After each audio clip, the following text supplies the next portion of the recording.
এই মোমো খাবে? কি? ওই ফাস্ট ফুড দোকানে খাবো না। আমি বানাবো। তুমি বানাবে? হুম। চলো। খাবে? চলো তাহলে হয়েই যাক।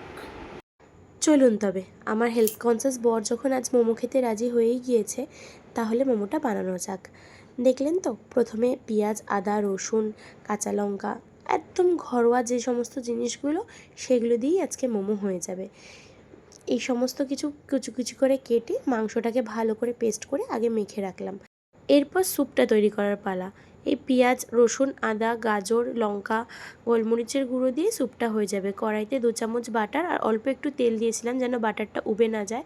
তারপরে পেঁয়াজ, নুন, গ্রেট করে রাখা গাজর সব দিয়ে, গোলমরিচের গুঁড়ো আর একটু সয়া সস দিয়ে ভালো করে মশলাটাকে কষিয়ে নিয়ে তার মধ্যে কাঁচা মাংসটা দিয়ে ভালো করে নাড়াচাড়া করে 1 লিটার জল দিয়েছিলাম, যেটাকে ফুটিয়ে 1/2 লিটার করেছিলাম।